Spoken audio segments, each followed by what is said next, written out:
Dodgers win Game 1 of the 2024 World Series on Freddie Freeman's walk-off grand slam in the bottom of the 10th inning.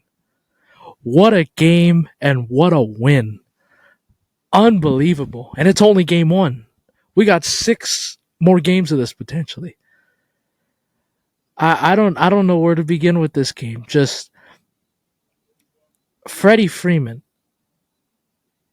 I can make an argument that nobody deserved that moment on this team more than he did. I'm sure we're all aware of the stuff that he had to go through this season. He's dealt with a lot of stuff, man. From, his kid having an emergency, a couple months ago, and still prayers up to Max and his family, and I'm glad that he's recovering and doing a lot better. And then this damn ankle he's been dealing with ever since the last week of the season. On the night when the Dodgers clinched the NL West, he rolled his ankle pretty bad, and it's clearly affected him throughout this postseason. But nobody on this Dodger team deserved that moment more than he did. More than he did. I really believe that. You look around this Dodgers team, and in particular this postseason, the Dodgers have won a lot of games without Freddie Freeman really contributing. They're 3-0 this postseason on days that he doesn't play. And it's not because he's not any good or anything. He's just dealing with a bad ankle injury. And now I think his ankle's doing a lot better because you saw him get on one and put it in the seats. This whole postseason up until tonight had not had an extra base hit. And he got his first extra base hit and his first home run at such the right time. You couldn't ask for a better situation, better opportunity to do that in. And he did just that. This was, again, this whole postseason, it seems like it's somebody different every night. And I'm so happy that Freddie Freeman has this moment. Because the last couple years, when we've been doing this with this Dodger team, different guys have had their different moments. Just look in this postseason alone. Kike Hernandez has had a moment. Mookie Betts has had a moment. Shohei Ohtani had a big moment against San Diego in Game 1. And just looking in years past, Mookie Betts was big in that 2020 World Series win. Mookie Betts has come through. A lot of these guys, Will Smith has had a couple big home runs. Max Muncy had a big championship series and division series. So a lot of these guys have contributed and have had their own moment. And so far, I'm not talking regular season because Freddie's had plenty of those. But I'm talking about in the postseason. As a Dodger, we have not had the signature Freddie Freeman moment yet. And it just happened tonight in Game 1 of the World Series. I was thinking about this on the way home. And, of course, immediately, once Freddie Freeman hit that grand slam and won the game, everybody's thinking about Kirk Gibson's home run off of Dennis Eckersley in Game 1 of the 1988 World Series. I thought about this coming home on the bus and driving home. The older generation, that is the couple generations of Dodger fans that were alive and got to see and witness Kirk Gibson's 1988 walk-off home run. It's arguably the greatest moment in baseball history. If not, it's in the top 5 for sure. My generation of Dodger fans that weren't alive to experience that moment, I've heard nothing but people telling me stories about Kirk Gibson and where they were, what they were doing, which is great. I love to hear all those stories. I do. I enjoy and I soak it in and I ask questions because I love stuff like that. But then my mind quickly goes to, well, where's my Kirk Gibson moment? It's probably pretty selfish, but I think sometimes you need to do that to yourself. Selfishly, I'm asking myself, when am I going to experience my Kirk Gibson moment. When is that going to happen for me, my generation of Dodger fans that were not around in 1988? We've had great postseason moments, don't get me wrong. Mookie Betts in 2020, Corey Seager's heroics, Justin Turner walk-off. We've had so many, Cody Bellinger. We've had so many great Dodger moments in my lifetime, but Freddie Freeman's walk-off heroics tonight, to me, it's right at the top. And to me, honestly, I understand the Dodgers have to get 3 more wins, and the series is far from over yet. And I think once everybody, and I started to feel like that after the euphoria and relief and joy and happiness of that game 1 win, they got another one tomorrow. And they have to get another one tomorrow. But for right now, like I said, the Dodgers have to finish the deal in order for it to stand. But I really believe that tonight was my generation of Dodger fans in their early 20s, mid 20s. This is our Kirk Gibson moment. I really believe that. Down a run, game 1 of the World Series, and I'll start to go into other things about this game. For Freddie to come through, awesome. Just an awesome moment all around. But, the thing, and I was telling a fan that I was sitting next to when I eventually did find a seat after my shift was over, and after the game was over and we had won, I was telling him, to be honest with you, the Dodgers shouldn't have even been in extra innings. They really shouldn't have. They left a ton of guys on base, and they had multiple chances to win this game 5-2, 4-2. But again, that's not the way baseball is played. You're not always going to come up in situations with runners in scoring position, but they stranded, I believe, runners. I believe they stranded a runner on third like twice in this game, I think. They definitely did it multiple times with 2 outs. So it was so frustrating. And I honestly would have felt that had the Dodgers lost that game tonight, I really would have felt that was a kick in the groin a little bit, because at the time, you held the Yankees to only 3 runs. Really 2, but then obviously you gave up the run in the 10th inning of extra innings, but you only held the Yankees to 2 runs up until the end of the 9th inning. You should win that game. You should win that game. You should be winning this game with ease. The way your offense has been clicking all postseason and the way your pitching has been able to keep you in games, had Freddie Freeman not hit that walk-off and we would have lost 3-2, I would have thought that was a little bit of a blow for this Dodger team, because they blew so many chances. And the thing that hasn't hurt the Dodgers yet, they have been very good this postseason of getting the big hit and keeping their opponents from getting the big hit. They did that a bunch of times against San Diego. They did that a whole lot against the Mets. And so far, they began to do it again against the Yankees. Alex Verdugo had a big opportunity after Stanton hit a freaking moonshot that I don't even think that's landed either. That was a majestic home run.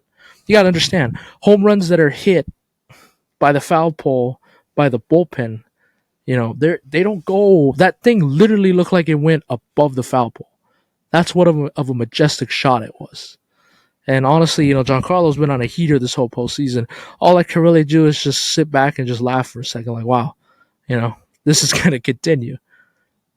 But I really believe that this had the Dodgers lost tonight, I would have been coming on here and saying this was a winnable game.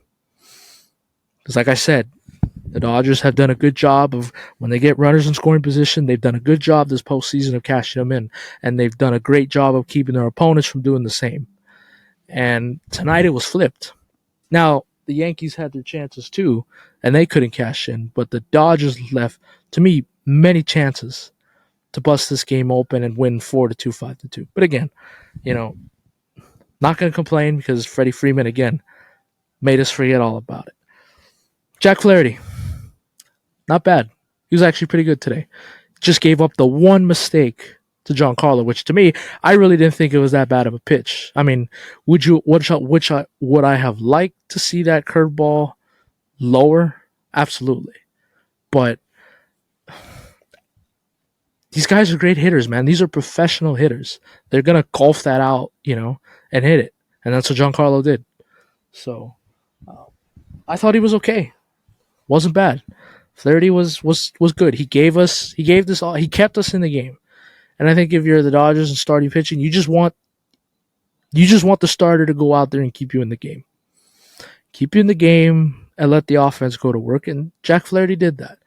So my salute to him after, he got shelled in game 5. And there was a lot of people that were wondering how come Yamamoto's not starting tonight? Why is it Jack Flaherty? Well, I'll tell you.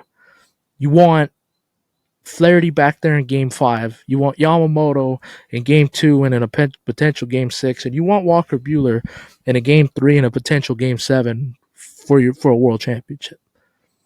And only one bullpen game is probably going to be needed in game 4. But again, we still got time before we can really assess that. But Jack Flaherty, not that bad. Not that bad today. Did enough. He did his job. Just gave up the one mistake. Trying to think what else here for a second. Electric night, electric atmosphere at Dodger Stadium. I've been saying that a lot, but it's been so much fun being at Dodger Stadium for this postseason run. It really has been. This is why and it doesn't seem like baseball rewards teams for 162 games recently, but you can see why. The one seed still means something. Home field advantage still means something in this postseason. The Dodgers have played very well at home. I think they're 6-2 at home, I believe. I know they have 2 losses. Game 2 to San Diego in the division series and Game 2 against the Mets. Other than that, they've won every game so far. So home field advantage still means something to me a little bit. It's been awesome. Awesome to be in the building for this last couple weeks. It's really been fun. And hopefully they can continue to, win and finish this thing off. Fernando Valenzuela, that was heavy hearts today at Dodger Stadium. There was tributes all around the stadium. His retired number 34 in the left corner of the stadium had a nice, beautiful roses that were made into a cross. That was beautiful. They had his picture in the press box. They had his picture and a jersey with flowers in his seat in the Spanish broadcast booth. Because remember, he was part of the Dodgers radio broadcast for Spanish. So cool tributes all around. People are outside, and at the front entrance with the Dodger Stadium, welcome to Dodger Stadium sign, just delivering flowers and messages. And it was cool to have his family in there. I'm sure, I'm sure it was tough being there. I'm sure it wasn't easy for them to go there today, especially, since he just passed away. It hasn't even been a week yet. He just passed away 3 days ago. So for his family to be there and support and, appreciate the love from Dodgers fans, the Dodgers nations, and the teams. You saw some of the Dodger players show their respects, and Dodger Stadium was filled with heavy hearts tonight. It was a beautiful tribute. The mariachis playing with behind a 10, pretty much like a 7-8 minute montage of just pictures and videos and moment of silence. And yeah, so it was an emotional, great night at Dodger Stadium. I think Fernando Valenzuela, Tommy Lasorda, and Vince Scully were all present tonight. They were watching from Blue Heaven up above, and I'm sure they enjoyed that Dodger win just as much as you and I did. But this is a good start. Dodgers get game 1, 6-3. Freddie Freeman, the hero. First time that's ever happened. There has never been a World Series game that has ended in a walk-off grand slam until tonight.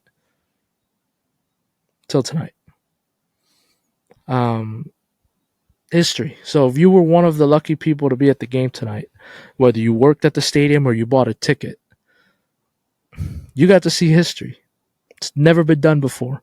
And baseball has been around for over 150 years. And that's never happened before until tonight. It's pretty cool. Dodgers got to get another win, though, tomorrow.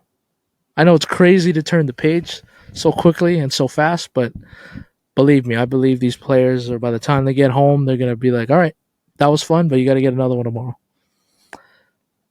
Dodgers, it's been a while since they've gone 2-0, up 2-0 in a series on an opponent. They have an opportunity to do that again tomorrow.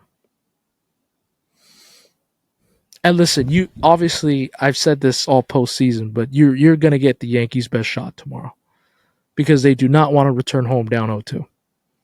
It's not impossible, but it won't. It's not easy either to come out of a 2-0 hole. But if you're the Dodgers, you got to continue. You got to continue. You got to jump on Rodon early, and Yamamoto has to continue to pitch well. And obviously, it's not a must-win by any stretch of the imagination, but if you really want to start setting doubt in this Yankees team mind, because today was a gut punch. I don't care what Aaron Judge, I don't care what they say. They can say all the right things to the media that, all right, hey, you know what? It's just one game. Doesn't matter what the score was. We got to just win a game tomorrow. That was a good punch. That was a good punch. It looked like the Yankees were going to win that game. It really did. The Dodgers squandered a bunch of chances to win the game, and the Yankees kind of beat the Dodgers at their own game a little bit. Small ball and putting the ball in play. And if I could just complain about one thing, Blake Trinan, can you maybe try to do a sidestep against Jazz Chisholm? He stole 2 bases off of you in a matter of like 4 pitches. And he was the reason, and that caused Anthony Volpe to do what every great player should do with a runner on third base and less than 2 outs. Play pepper and put the ball in play, and good things would happen. And with Jazz's speed, he would have made it either way, and that's what he did. He put the ball in play, didn't try to do too much, made Tommy Edman have to dive just to keep the ball in the infield. And 3-2. But again, it's all foreshadowed by Freddie Freeman's historic Grand Slam home run. And shout out to the guys behind him that were able to get him up to the plate. Tommy Edman has been a fantastic story. He's been one of the best things that have happened to this Dodger team. He's been one of the bright spots in the postseason, one of the many bright spots in the postseason. He got another big hit again. Gavin Lux, I believe, drew a walk. So just doing what this Dodger team has done all season long. Keep the line moving, next man up, pass the baton, and that's what happened. It looked like it was going to be Ohtani's moment, but then, he flew out, Alex Verdugo made a great catch. The runners both moved up 90 feet because he was out of place, so runners on second and third. And then Aaron Boone deciding to go with Nestor Cortez, a guy who has not pitched since September 18th. And instead of going with Tim Hill, who's been pretty much unhittable this whole postseason, he goes with Nestor because of the lefty-lefty matchup. And then, boom, Freddie jumps on a 93-mile-an-hour fastball middle in, and that's your ball game. What a night. What a historic night to be at Dodger Stadium. Game 1 of the World Series is in the books. Got to get another one tomorrow. I'll see you after Game 2. What a night. Adios.